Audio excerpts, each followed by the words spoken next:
내가 만드는 복지국가 만복 라디오 시리즈. 안녕하세요. 진행을 맡은 솔로 몽입니다. 오늘 이 자리 함께 해주시는 분이 있습니다. 세계 7개국에 계신 청취자 여러분 안녕하십니까. 이 시대의 마지막 남은 로맨티스트 아도니스입니다. 아도니스님하고 같이 진행하다 보니까 저도 로맨티스트가 되는 것 같은 기분을 받습니다. 그렇죠. 여기서 로맨티스트가 이제 뭐 낭만적이고 뭐 이런 것만 이야기하는 게 아니고 또 있나요? 네. 순수함? 더 이상 안 듣겠습니다. 네. 순수한 로맨티스트. 이걸 편집할 것이냐 안 할 것이냐가 그렇죠. 네네. 편집은 어차피 제가 하는 거기 때문에 제 마음이야. 사적 방송이냐 공적 방송이냐.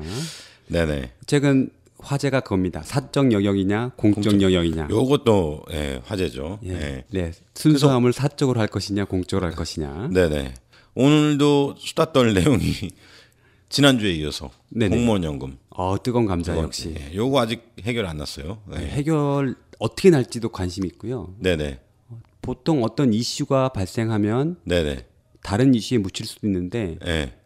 올 한 해 몇 달이 뭡니까? 2달도 안 남았는데 네네. 통과시키겠다고 호언장담하신 새누리당과 정부안이 있고요. 그렇죠. 뭐 총력 마치 이걸 안 하면 나라가 무너지는 것처럼 그렇게 막 몰아붙이고 있죠. 네. 뜨거운 감자입니다. 말 그대로. 네네. 오늘 이 문제 다시 한번 하려고 과연 우리보다 먼저 네. 연금 개혁을 했던 그 나라 이야기를 한번 들어보기 위해서 교수님 한번 모셨습니다. 오늘 모실 분이 네, 그렇습니다. 교수님. 저희 수준으로도 가능할 수는 없는 것 같아서 네네. 제가 저희가 좀 신경을 좀 썼어요. 네네. 과연 서울과학기술대학교 그렇죠. 정치학 그죠. 네. 김영순 가르치고 계시는 네. 김영순 교수. 요 분이 또 이 바닥 대가십니다. 그렇습니다. 네. 그래서 정치학을 전공하시지만 복지에까지 그렇죠. 이 복지 문제가 해박하십니다. 치열한 갈등 구조가 있기 때문에 지금처럼 그렇죠. 네네. 국민적 갈등이 있을 수 있고 그 갈등을 조정 해결할 수 있는 팩트를 주겠다. 네네. 전화로 한번 모셔보겠습니다. 빨리 연결 주세요. 네네. 어렵게 오셨어요. 여보세요. 안녕하십니까 교수님.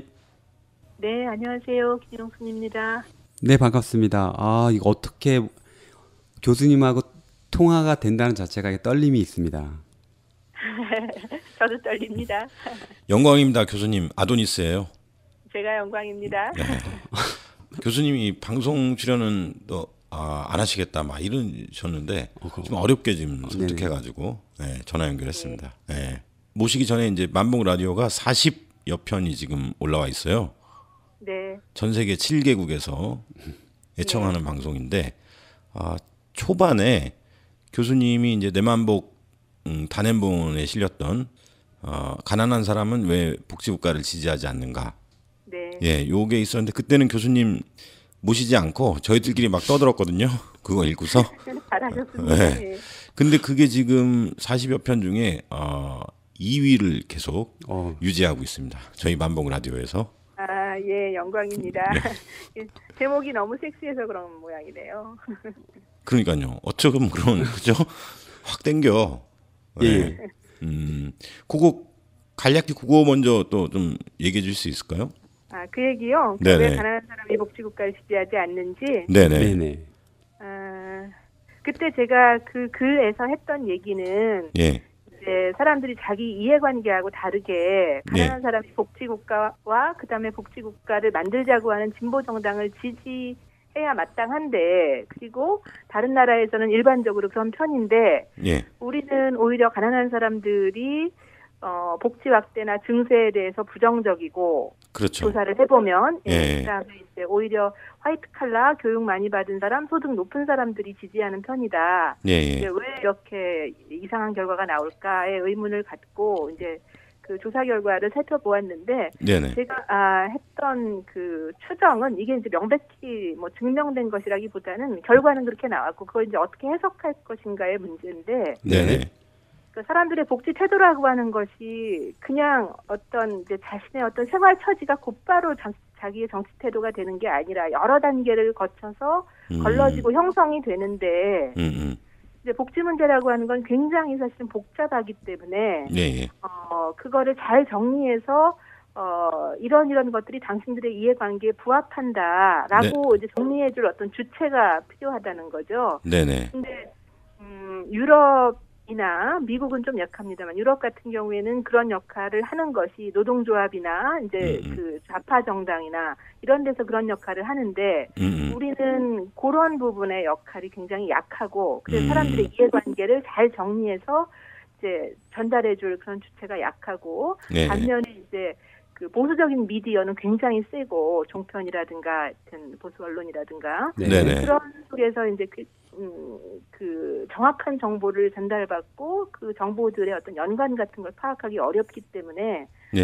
사람들이 이제 특히 그 미디어 이용에 있어서 굉장히 편향되고 그러니까 공중파나 종편을 많이 보고 신문이나 인터넷 정보는 좀 덜 받고 이런 가난한 계층들이 훨씬 더 이제 보수적인 입장을 띠게 된다 이런 게 사연이었죠. 네.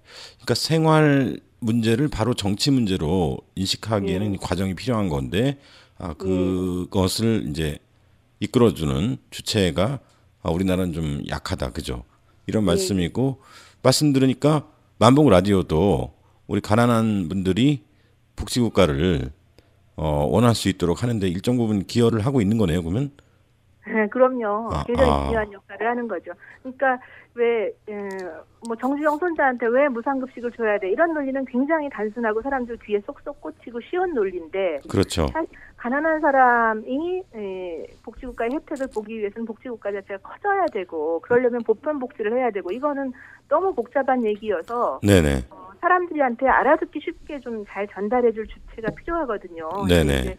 그런 주체가 한국에서는 너무 약한 거죠. 그런 채널을. 그렇군요. 근데 좋은 소식이 있습니다, 국장님. 네. 어떤 소식이죠? 네, 저희가 그 분석을 했을 때는 그 2007년에 복지 태도 조사를 가지고 했었거든요. 네네. 보건사회연구원에서 나온 그 복지 패널에 복지 인식 조사라고 사람들이 복지사에 대해서 어떻게 생각하는가 하는 조사는 해마다 하는 건 아니고 3년에 한 번씩 하는데 3년에 한 번씩 하는군요. 예. 그래서 이제 2007년에 있었고 2010년에 있었고 2013년에 있었는데 제가 그 보건사회연구원 여유진 박사하고 2007년하고 2013년 그 결과를 비교하는 작업을 최근에 끝냈는데요. 네네. 거기 보면 2013년이 되면 가난한 사람이 복지국가 지지하는 비율이 확 올라갔습니다. 와, 박수 한번 쳐야겠네. 이렇게 얘기하면 좀 이상하네. 그러니까 요것도 또 교수님의 역할이 지대했던 것 같습니다. 그죠? 네. 보다 정확하게 얘기하면 이제 복지를 확대해야 된다. 이런 항에 대해서는 모든 계층에서 다 조금씩 내려갔는데 고소득층은 확 내려가고 저소득층은 조금밖에 안 내려가서 그 계급적인 어떤 그러니까 자기 그 경제적 형편하고 태도라는 게 비슷하게 가도록. 그다음에 증세에 대해서도 증세 또 재미있는 건 증세는 해야 된다고 하는 건 모든 계층에서 다 올라갔어요. 이것 우리 내만 보고 기여한 바가 크다고 생각하는데. 그렇구나. 근데 이제 고소득층은 조금 올라가고 복지 확대를 위해서 증세를 해야 된다 이거에 대해서 모든 계층에서 올라갔는데 고소득층은 조금 올라가고 저소득층은 아주 많이 올라갔습니다. 그래서 보면 이제 다른 나라하고 달리 우리가 이제 이게 거꾸로 섰다 이렇게 얘기를 했었는데 거의 비슷해지고 있는 거죠. 우리가 이제 조금만 더 열심히 하면 이제 복지국가도 사실 먼 얘기는 아닐 수도 있는. 지금 이러면 또 너무 또 이렇게 자만하나? 교수님 덕분입니다, 이거. 교수님 지도 편달 덕분이야, 이거. 그러니까 아니요. 우리 저기 열심히 그 현장에서 뛰고 계신 내만복 회원들 덕분인 거죠, 뭐. 그렇죠, 우리 내만복 회원분들. 여기다 또 겸손까지. 네, 그럼 뭐 본론 들어가죠. 들어가 볼까요? 지금 공무원 연금 또는 그 공적 연금 관련된 연금에 관련된 이야기가 가장 갑자기 막 나오기 시작하고 있는 시점인데요. 핫이슈야. 영국이 애초에 어떤 문제가 있기 때문에 연금 개혁을 하게 된 거죠? 그 제가 그 썼던 책이나 그거에 그 바탕에서 썼던 이번 그 내만복 칼럼 같은 것은 영국 공무원 연금 개혁에 관한 얘기는 아니고요. 그러니까 영국의 그냥 일반적인 연금 제도 대한 이야기. 그러니까 보다 정확히 말하면 기초연금하고 직업연금을 개혁한 이야기였는데 그 연금 개혁 과정 자체는 어떤 연금 개혁에서도 그 교훈으로 끌어다 쓸만한 그런 시사점이 있다고 생각을 해서 그죠. 했던 거고요. 네네. 영국은 사실은 연금제도 자체는 돈 받을 게 거의 없는 나라입니다. 그러니까 얇게 그래요?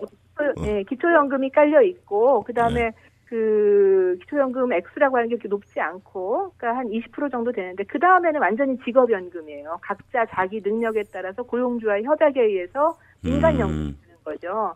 민간연금. 예. 그러니까 어떻게 보면 이제 그 국민연금이라고 하는 공적연금이 있는 우리보다 오히려 제도 구조상으로는 못한 나라라고 할 수 있죠. 그래서 노년 빈곤이 굉장히 심각하고 그걸 위해서 이제 기초연금을 강화하는 개혁을 했던 거고요. 그 기초연금 강화.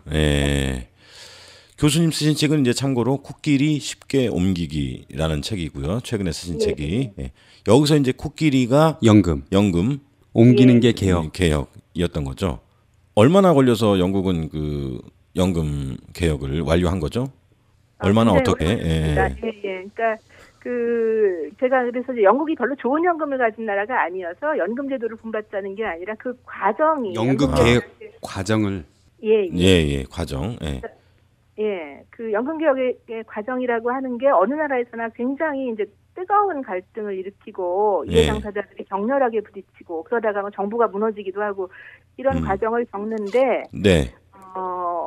영국의 그 지난 2002년에 시작됐던 그 연금 개혁의 과정이라고 하는 건 적어도 이제 사회적 합의와 타협이라고 하는 측면에서는 굉장히 본받을 면이 많다고 생각을 해서 이제 그 사례에 주목하고 글을 쓰게 됐던 겁니다. 그래서 영국은 2002년에 이제 개혁의 시동을 걸어서 법이 2007년, 8년에 한 번씩 만들어지고 그다음에 최종적으로 2011년에 만들어질 정도로 오래 걸렸죠. 10년 걸렸네, 10년. 네네. 근데 우리나라는 요거 석 달 만에 걸렸죠. 근데 우리나라는 공무원 연금 이번에 석 달 만에 볼장 벌려 그러는 것 같아요. 이게 정말 큰 문제인 것 같습니다. 그 이제 보면은 그렇게 급히 하려고 하다 보니까 은폐, 졸속, 허위 및 과장 뭐 이런 논란이 계속되고 있는 거 아니겠습니까? 이제 공무원연금이 어쨌든 지금 인구 구조상 고령화라고 하는 조건에서 처음에 너무 후하게 설계된 이 구조라고 하는 걸 바꿀 수밖에 없다. 어떤 방식으로든 뭐 더 내고 덜 받든지 아니면 아예 구조 개혁을 해서 국민연금하고 합치든지 개혁을 해야 된다고 하는 공감대는 있고 당사자들도 그 사실 자체는 부정하고 있는 것 같지 않거든요. 그렇다고 한다면 이제 지금 무엇이 문제고 그다음에 어떤 방식으로 개혁을 해야 될지를 그 당사자를 포함해서 이런 합의적 개혁을 위해서 이렇게 의견들을 좀 분출하게 하고 모아가는 과정이 있어야 되는데 결론 딱 정해놓고 그다음에 그 뭐 연금 개혁 포럼 이런 거는 그냥 거치대로 하고 그다음에 3개월 안에 그냥 군사작전 하듯이 일을 끝내버리겠다 이런 생각을 가지고 있는 것 같고 이 과정에서 자료도 너무너무 많이 엉터리를 제시하고 갈등을 오히려 이제 조장하고 있는 것 같은 분위기인 거죠. 그러니까 교수님께서도 영국 연금 개혁 과정에서 이제 강조하셨던 게 첫째도 팩트, 둘째도 팩트 이렇게 이제 말씀하셨는데 우리나라 지금 이제 요 과정을 보면 공무원 연금은 뭔가 베일에 쌓여 있는 듯한 그런 느낌을 준단 말이죠. 일단 이거부터 까야겠네요. 그렇죠. 왜냐하면 이제 사실을 정확하게 들이밀면 그러니까 손해를 봐야만 하는 이해 당사자들도 그거 그냥 나는 무조건 못하겠네 뭐 이러고서 뻗대기는 어렵거든요. 그러니까 그 정확하게 이제 직급별, 직종별, 재직 기간별로 연금액이 얼마고 그래서 어떻게 과다한 건지 사실 중간에 그 연금 개혁을 몇 번 해서 그러니까 언제 입직했느냐에 따라서 사람들 그러니까 연금 급여도 굉장히 다르고 또 직급별로도 다르고 그런데 이제 굉장히 많이 받는 사람 기준으로 무조건 과하다 이런 식으로 이제 여론몰이를 하고 정부에서 이 팩트 자체를 정확하게 공개를 하고 얘기를 안 하고 있죠. 너무 복잡해서 제시할 수 없다 이렇게 버티다가 이번 정치국회에서 이제 새누리당 쪽에서 좀 내놔라라고 하니까 일부를 내놓은 상태고 그다음에 무슨 재정절감 효과도 뭐 최근에 뉴스에 나왔지만 뭡니까 굉장히 엉터리로 계산을 해서 뭐 3,400조 정도 줄일 수 있다 이렇게 얘기를 하는데 사실은 퇴직수당을 주기로 정부가 개혁을 하면 퇴직수당을 준다고 했기 때문에 퇴직수당은 정부 부채로 잡아서 재정절감 효과에서는 빼야 되는데 네. 그건 안 빼고 미래 정부가 낼 것이다 이런 식으로 떠넘겨 놓고 엄청나게 이제 그 재정절감 효과를 부풀려서 3,400조가 아니라 147조다 네. 이런 얘기가 나오고 그러니까 정부가 이제 신뢰할 수 없는 자료를 가지고 사람들로 하여금 양보를 하라고 하니까 더 양보를 못 하는 거죠. 그러니까 연금 개혁에서는 사실에 기초한 신뢰 네. 이게 일단 그 합의의 중요한 조건이 되겠군요. 그렇죠. 그렇지 네. 않겠습니까? 네네. 그래서 이제 사실을 직시를 할 수밖에 없다고 하는 걸 보여주면 네네. 아무리 이해 당사자들도 나는 뭐 죽어도 안 된다 이렇게 뻗댈 수는 없거든요. 근데 이제 이렇게 하니까 믿을 수 없다. 그다음에 네. 이렇게 근거 없는 자료를 가지고 예. 여론몰이를 한다 이런 반발이 가능해지는 거죠. 어쨌든 정부가 정확한 그다음에 모든 사람들이 알아보기 쉬운 팩트를 내놓고 네.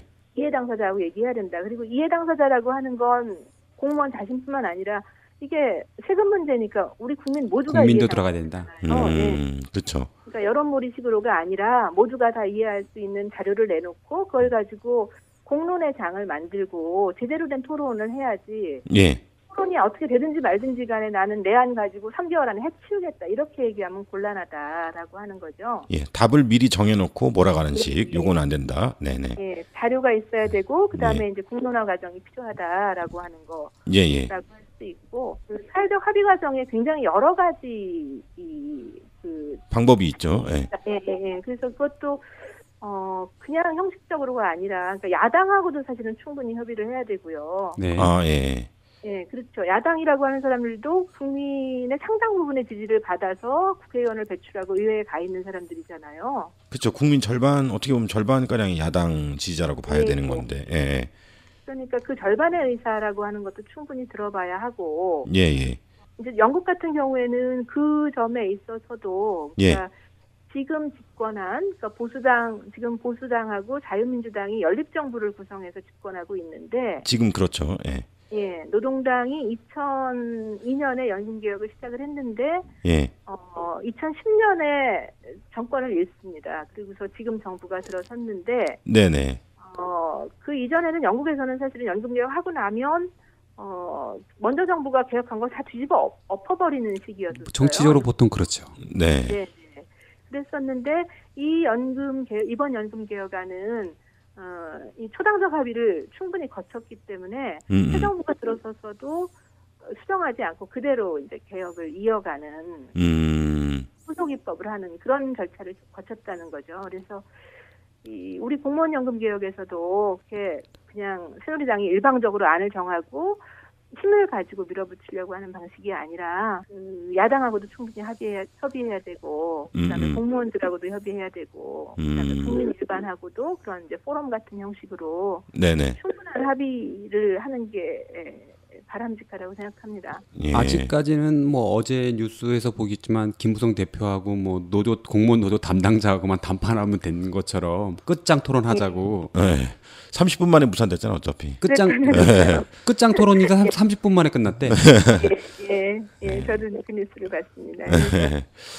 그러니까 이제 새 정부가 들어서면 뭐 우리나라에서도 전 정부가 했던 뭐 실정이나 이런 것들 다 지우기 바쁜데 영국은 노동당 정부에서 보수당 정부로 연금 개혁 막바지에 정권이 바뀌었음에도 불구하고 그것을 그간에 같이 논의해왔기 때문에 그것을 추진할 수 있었던 거군요. 예. 초당적 합의도 중요하고. 네네. 그다음에 이제 우리 포럼이라는 게 지금 완전히 코미디가 되고 있다. 뭐 그런 얘기를 제가 썼잖아요. 네네네. 그것도 그러니까 이제 사람들이 누구나 사실 손해 보고 싶은 사람은 없어서. 예. 객관적으로 좀 과다하다 해도 받던 걸 안 주겠다 그러면 다 싫어하지 않습니까? 근데 이제 그거에 설득이 되려면 이게 내가 좀 양보할 수밖에 없겠구나 라고 하는 게 이제 그런 생각이 들도록 해야 되는데 영국 같은 경우는 포럼이라는 게 그런 장이 됐던 것 같아요. 그러니까 전 국민 뭐 연금의 날 이걸 말씀하시는 건가요? 예. 영국에서 했던 예. 그 얘기 좀 그 얘기를 좀 더 해주십시오. 전국민 연금의 날. 그 전국민 연금의 날 같은 경우에는 이제 여러 개 지역에서 우리 무슨 서울, 부산, 뭐 세종 이렇게 하듯이 예. 한 6-7개 지역에서 1,000명의 시민 정도가 동시에 모여서 연금 개혁의 중요한 쟁점에 대해서 이제 토론을 하는 행사였는데 네네. 재미있는 건 토론하기 전에 몇 가지 설문조사를 했습니다. 그러니까 지금 그 재정 구조를 보면 그 65세부터 기초연금을 받도록 되어 있는데 이거를 그 연금 받는 나이를 올릴 수밖에 없다. 68세나 이렇게 올려야 된다라고 얘기하는데 그거는 사실은 받을 사람 입장에서 보면 한 3년치 연금을 그냥 확 깎아버리는 거잖아요. 안 주는 날려버리는 거죠. 그렇죠. 예. 사실상 연금 삭감이죠. 예. 그렇죠. 예. 그러니까는 굉장히 전국민적인 반발에 부딪히고 노조도 엄청 반대하고 그럴 사안이었고 그다음에 어쨌든 이 영국이 노인 빈곤율이 심하니까 이 문제를 해결하기 위해서는 증세를 할 수밖에 없을 것이다에 대해서도 사람들은 세금 올린다면 다 싫어하니까 별로 찬성하지 않거든요. 이것도 굉장히 인기 없는 사안이고 네네. 몇 가지 그런 사안들에 대해서 여론조사를 했어요. 그리고 나서 지금의 재정 구조와 그다음에 고령화의 추세와 실제로 자기 노후에 대비해서 하고 있는 여러 가지 공적 연금이나 사적 저축 같은 것들의 현황과 이런 것들을 쭉 보여주니까 지금대로 놔두면 이게 뭐 전 국민이 나중에 다 공공부조 수급자 될 정도로 세계가 닿지 않는 얘기거든요. 올해는 살고 별로 저축은 없고. 그러니까 이제 사람들이 그걸 보고 처음에 했던 여론조사보다 굉장히 많이 동의를 하게 됩니다. 아, 연금 연령 올릴 수밖에 없겠구나. 팩트를 들어야 되니까. 예. 그리고 근데 토론을 하게 되니까, 그러니까 사람들한테 자 이렇게 이것저것 비교하면 사실은 방법이 이것 세금도 더 걷고 연금 연령도 올릴 수밖에 없다라고 들이밀면 나는 이것도 싫고 저것도 싫다. 돈은 안 내겠고 그냥 받기만 하겠다.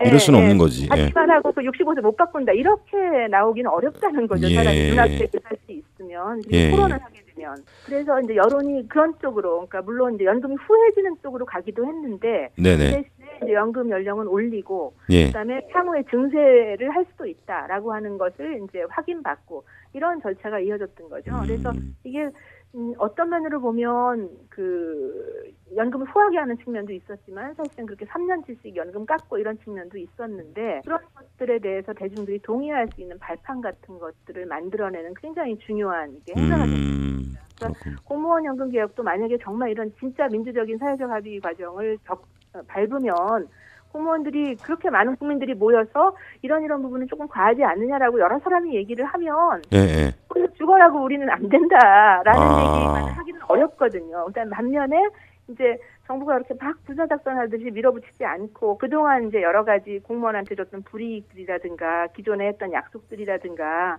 뭐 그 재정안정기금으로 갖다 끌어 쓴 거라든가 뭐 이런 얘기들을 하면 일반 국민들 쪽에서도 아 저런 문제점이 있구나. 그리고 공무원들이 또 저런 고충이 있구나. 하급 공무원들은 정말 별로 그렇게 많이 받지도 않는구나. 이런 이해가 생겨날 거라는 거죠. 그러면 이제 훨씬 합의에 의한 개혁을 할 수 있는데 이게 이제 그렇지가 않은 거죠, 지금은.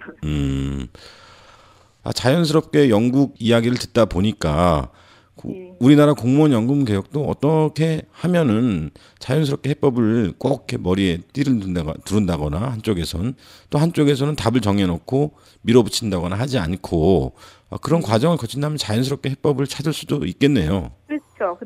그게 사실 제일 좋은 아니고, 그러니까 이제 그렇게 정말 열어놓고 공론회장을 하면 새누리당안이 나오고, 뭐 김준수 안도 나오고, 그다음에 뭐 새정치민주연합 안도 나오고 정의당 안도 나오고 그다음에 우리 내만 보고 안도 나오고 내만 보고 안도 내야지.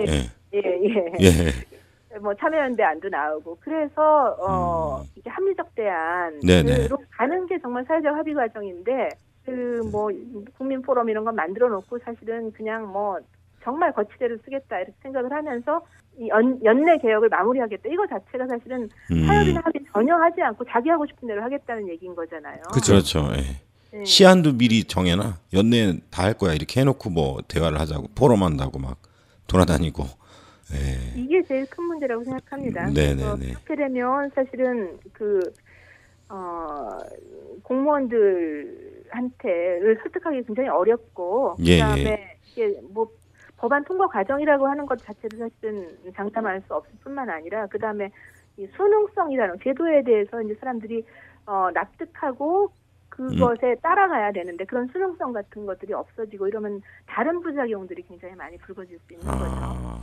밀어붙여서 어떻게 된다 하더라도 그 후에 또 부작용을 또 염려해야 되는 그런 상황인 거군요. 될지도 잘 모르겠고요. 예. 아까 뭐 미리 말이 한번 나왔는데 결국에는 지금 공무원 연금 제도 어떻게 풀어야 될지 혹시 생각하고 계신 게 있는지요? 그래서 제가 이제 아까 말씀드린 대로 그러니까 이쪽 전문가가 아니라 어떤 면밀하게 그 설계된 그 디자인 같은 것들을 가지고 있지는 않는데 그냥 몇 가지 원칙들은 원칙.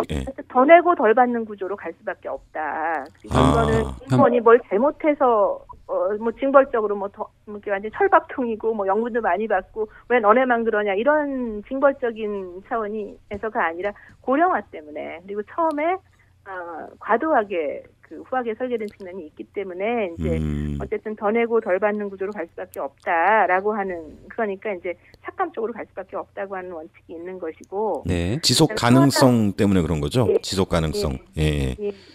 네네. 그리고 저는 뭐 공무원연금이 꼭 따로 존속할 필요는 없다고 생각을 합니다. 그러니까 국민연금 바깥에 어떤 공무원이라는 특수신분에 기반한 연금제도라고 하는 것이 꼭 따로 존속할 필요는 없다고 생각을 해요. 근데 개혁을 할 때 보니까 외국 같은 경우에는 그래서 아예 구조개혁을 해서 국민연금 비슷한 거에 통합시키는 나라도 있고 그냥 따로 둔 상태로 몇몇 나라 이게 뭐 일반적인 경우는 아닙니다. 논리가 조금 다르니까 섞기가 쉽지는 않은데 네덜란드, 스위스, 오스트리아 이런 나라는 공무원연금 개혁해서 국민연금 같은 데 갖다 붙였어요. 근데 이 우리처럼 그러니까 이렇게 현격하게 다른 급여율이 다르고 이런 걸 갖다 붙인 건 아니죠. 비슷했나 보군. 차이가 그렇게 심한 걸 어거지로 갖다 붙인 건 아니었고 어쨌든 따로 존속할 필요는 없지만 이게 이제 지금 정부에서 얘기하는 대로 국민연금에 비해서 너무 형평성이 부족하니까 국민연금처럼 받아라라고 하는 식으로 해서 하향 평준화되는 건 저는 좀 위험하다고 생각해요. 그렇군요. 그러니까 그 형평성 논리의 연장선상에서 그러니까 너희도 국민연금만큼만 받아라, 그만큼만 내고 라고 하면 이제 결국은 어떻게 되냐면 그러면서 정부에서 하는 얘기가 그 대신에 퇴직연금 만들어줄 수 있다 이런 얘기잖아요. 그리고 이제 기업체에도 퇴직연금 꼭 해주라고 하고 근데 제가 보기에는 결국 퇴직연금이라는 게 민간연금인데 민간연금이라는 건 민간연금 회사에 이익도 줘야 되고 거기서는 홍보비용이나 행정비용도 훨씬 더 쓰고 경쟁을 해야 되니까 아무래도 그렇겠죠. 직원들 월급도 많이 줘야 되고 뭐 이런 거니까 어떤 방식으로 해도 이 공적연금보다 가입자들한테 많은 돈을 돌려주기 어렵거든요. 그렇다고 한다면 공무원연금 내에서 그냥 조금 더 내고 퇴직연금 들어줄 걸 공무원연금 내에서 더 내고 정부도 내고 가입자 공무원도 내라고 하고 더 주는 게 낫지. 그 부분을 떼서 민간연금을 키우는 건 좋은 대안이 아니라는 거죠. 그렇군요. 그렇게 이제 퇴직연금을 들어주면서 한편으로는 민간연금 시장을 키우면서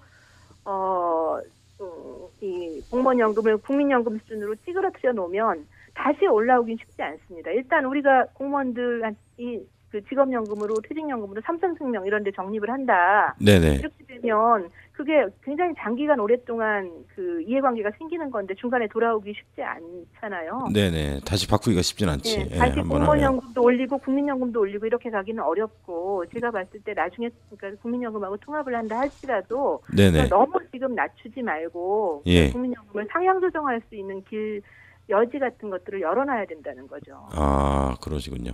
그리고 공무원연금이 국민연금 수준이 되고 둘 다 어쨌든 노후를 꾸리기에 굉장히 부족한 수준이면 사람들은 결국은 나가서 민간연금을 들 수밖에 없는데 개인연금이든지 아니면 퇴직연금이든지 그렇죠. 노후 보장이 안 되면 이거는 공적연금보다 결코 사회 전체적으로 보면 좋은 대안이 아니고 우리가 지금 사실은 의료민영화는 굉장히 걱정을 하면서 이렇게 될 경우에 이건 연금민영화 아닌 거죠. 왜냐하면 공적연금을 잘라내고 그 대신에 민간연금을 키우는 거니까. 그런 의미에서 저는 이게 좋은 대안, 당장 국민연금 수준으로 낮춘다라고 하는 수리당안이 좋은 대안은 아니라고 생각합니다. 공무원 노조도 이 지점을 많이 우려하고 있더라고요. 네네. 예. 연금 민영화. 네네. 장시간이었습니다. 이 불편한 그 통화 상태에서도 최근 공무원 연금에 관련된 이 연금을 사회적 합의로 어떻게 개혁할 때 순응하면서 적절하게 할 수 있는 사례를 설명해 주셔서 감사합니다. 다음에 한번 연락드리겠습니다, 교수님. 네. 예, 주말 편히 보내시고요. 고맙습니다, 교수님. 네, 고맙습니다. 안녕히 계세요. 예. 지금까지 김영순 서울과학기술대 정치학 교수님 모시고 최근처럼 뜨거운 화두가 됐지만 이 사회적 갈등 구조, 이 집단이 첨예하게 대립되고 있는 연금 논의할 때 어떻게 해야 되는지 영국의 사례를 통해서 얘기 들었어요. 배웠습니다. 역시 확실히 제가 항상 말했잖아요. 뭐든지 투명해야 된다. 아, 그렇죠. 까놓는데 생각해 보세요. 우리나라 안에서 우리나라 안에서 있는 일 다 깠잖아. 그러면 우리가 좀 그래 내가 좀 덜 받더라도 잘 봐도 윈윈하는 거다. 이 대안을 찾아야 되는데 그게 아니라 안 까고 너만 까라면 뭐야 이거 이렇게 되는 거 아니겠어요? 그래도 왠지 좀 이게 좀 본 것 같아요. 이쪽 그 새누리당 관계자가 국민 포럼이라는 걸 어디서 만든 거 보니까 자기가 만들면 다 국민 포럼인 줄 아는 거. 안전행정부에서 이제 전국 순회 지금 국민 포럼 하고 있는 거. 그죠. 그거 이 책 보고 베낀 거지. 내가 볼 때는 교수님 책 보고 코끼리 옮기지 말아요. 코끼리를 옮기는 게 아니라 이게 잘못하면 그죠. 네. 코끼리를 옮기라고 했더니 코끼리를 옮기려면 하면서 코끼리 한쪽 등에 사적 연금을 살짝 얹어 놓은 거 아닌가. 왠지 그런 연금 민영화 약간 보이는 것 같고. 그죠. 또 영국은 이제 코끼리를 옮기는데 한 10년 걸렸단 말이죠. 그죠. 우리는 이미 이제 올해 말까지 옮겨 이렇게 해놓고서 이제 뭐 정해놓고 뭐 그냥 요식행위로 뭐 이렇게 의견 수렴하겠다 뭐 이런 상황인 거죠. 그죠. 코끼리가 얼마나 무겁습니까? 이 연금이라고 하는 코끼리를 옮길 때는 이렇게 시간이 걸리고 합의도 필요하고 다치지 않고 하려야 되는데 내가 볼 때 이분 3개월 안에 옮기는 방법을 새누리당이 아는 것 같아. 죽이면 되거든. 나눠가지고 그냥. 코끼리 죽여 그냥. 죽이고 쪼개. 봉합할 때는 사적연금 쓰라. 이거 이 꼼수가 있는 거야. 코끼리를 죽이고 옮기는 거지. 저는 뒤에서 그냥 발로 뻥뻥 차는 건가? 막 이렇게 그 정도가 아닌구나. 공적연금을 죽이고 그 자리를 사적연금을 채우겠다는 거지. 코끼리를 옮기는데 죽여서 옮긴다. 근데 이제 지난주 방송에서는 이 우려 지점, 그러니까 퇴직 연금을 가입할 수 있도록 하겠다 했는데 오건호 내만보 공동 운영위원장은 관리 운영 주체를 공무원 기금 공단 이런 것들 이런 곳에서 하면 그런 우려가 꼭 우려만은 아니다 이렇게 말씀하셨는데 김영순 교수님은 좀 그런 우려가 더 크신 걸로 보이네요. 진짜. 근데 충분히 그럴 수 있을 것 같아요. 우리가 공단이라고 해가지고 공적 일을 하는 게 아니라 부채만 쌓이고 자기들끼리 탕감하는 게 너무 많아가지고 법으로 한번 바꿔가지고 그 돈을 주식 투자하게 만들겠다 이렇게 그러면 훅 가잖아요. 지금도 따지고 보면 이게 공무원 관계자분들에서 가장 화가 나는 거는 언제는 빼가서 쓰고 지금 와서 사과도 안 하고 누구 때문에 이렇게 됐는데 일정 부분이지만 책임이 있는데 그 말도 없이 무조건 니들이 잘못했다 하면서 개혁을 하지 않으면 안 되는 것처럼 갑자기 막 몰아붙이니까 일은 자기가 다 벌리고 개혁도 자기가 해야 되는데 남한테 뒤집어 쓰는 꼴이 되니까 아까 좀 좋은 면인 것 같아요. 진짜 연금에 생각이 있다면 예를 들어서 진짜 이게 중요하다면 이런 로드맵을 가지고 움직인다면 누가 반대하겠습니까? 로드맵이 있어야 되네. 그죠. 로드맵 없이 그냥 로드맵 그 데드 타임만 있는 거지. 데드라인만 있고 내단만 있어. 그죠. 이번 달 내년부터는 이제 공무원 연금 개혁했다고 발표하려고 하는 거지. 그렇죠. 그리고 김 교수님과 이제 공무원 노조의 우려는 퇴직 연금을 사적 시장에 맡기는 거, 운영 주체를 그걸 이제 염려하고 계시더라고요. 충분히 그럴 수 있을 것 같아요. 왜냐하면 계속 그 보존액이 커지고 뭐 이전에 방송에서 말했지만 오건호 의원님께서도 2조 4천억에서 3조 뭐 5조 10조까지 계속 올라가는데 당연하죠. 고령화되고 길어지니까. 근데 이걸 만약에 이제 보존액이 커지는 걸 막기 위해서 바꿔야 되는데 공무원 연금을 이렇게 비슷하게 하향 평준화 말했던 것처럼 그렇게 만들어 놓고 나머지는 대신 이렇게 해주겠다는 것이 자칫하면 사적 영역으로 이제 연금 영역으로 들어가는 거. 저는 또 아까 마지막에 여쭤볼 게 공적 연금 개혁을 영국에서 한 10년 걸쳐서 했지 않습니까? 네. 근데 막판에 정권이 바뀌었어요. 네. 그래서 나 이것 때문에 정권 바뀌었나? 나 이거 한번 물어보고 싶었는데 까먹었네. 그것도 참 중요한 질문인 것 같아요. 네네네. 근데 제가 볼 때는 만약에 이것 때문에 바뀌었다면 네. 물론 그거 동의하지 않는 것은 아닐 수도 있는데 이것 때문에 바뀌었다면 그 전에 바뀌었다고 봅니다. 왜? 결정되지 못하게 하기 위해서. 그렇죠. 이미 2007년인가 8년에 이제 법안은 제정이 됐으니까. 가장 중요한 정책은 내가 바뀌지 않으니까 둘이 합의된 정책이기 때문에 누가 해도 이걸 하겠다는 사회적 합의만 있다면 다른 이슈로 연금 외에 다른 이슈를 가지고 서로 이제 싸울 수 있는 정치적 구조가 되는데 지금 같은 이런 식으로 가면은 당연히 누가 한들 그리고 야당도 마찬가지죠. 여기서 합리적 안이 안 되고 무조건 비난만 하다 보면 본인 됐을 때도 과연 누가 그 공무원 연금 계획을 하자고 야당에서 집권했을 때 한다면 또 누가 그걸 동의하겠습니까? 그렇죠. 요거는 교수님을 막걸리 집에서 다시 만나게 됐을 때 한 번 더. 네네. 네. 요 방송 출연을 이제 그 지난 수요일이었나요? 네네. 내가 만드는 목식과 연구 모임. 네. 기초생활보장제도 첫 정책 보고서 발표회. 네네. 네, 그때 후마니타스 책다방에서 있었는데 여러와 같은 성원에 마치지 않았습니까? 네, 그 자리에 이제 김영순 교수님 와 계시길래 우리 방송 출연 좀 해달라. 요 막걸리집에서 뒤풀이 자리에서 제가 얘기한 거예요. 아이고, 아도니스님 대단하십니다. 네. 아무나 협의하는 거 아닌데. 그렇죠. 어려운 분 모셨고, 요 방송 기대도 됩니다. 가난한 사람은 왜 복지국가를 지지하지 않는가? 김 교수님 이제 출연 안 했는데도 우리 40여 회분의 상위 랭크돼 있지 않습니까? 네네. 직접 출연하셨기 때문에 네네. 요거 1등으로 치고 올라오지 않을까.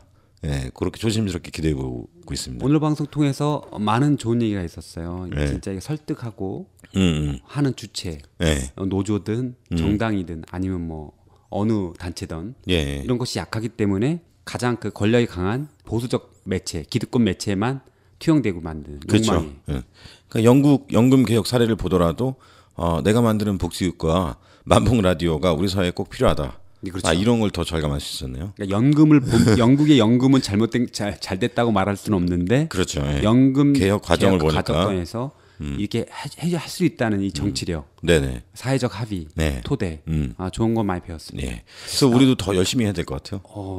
나올 때마다 느낌이 막 힐링이 된다고 할까요? 그렇죠. 이렇게 많이 배우고. 네네. 이런 용어 많이 쓰면 또 이거 한국 문화인데. 그렇죠.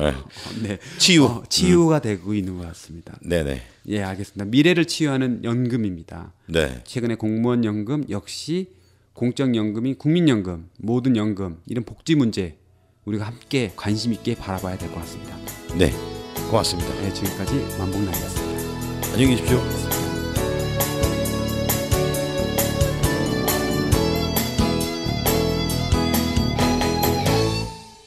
내가 만드는 복지국가 팟캐스트 만봉라디오는 스마트폰에서 만봉라디오 검색으로 간편하게 들으실 수 있습니다. 내만복 블로그 myWelfare.or.kr이나 페이스북, 트위터에서도 가능합니다. 청취 소감을 댓글로 남겨주신 분께는 내가 만드는 복지국가 단행본을 선물로 드립니다.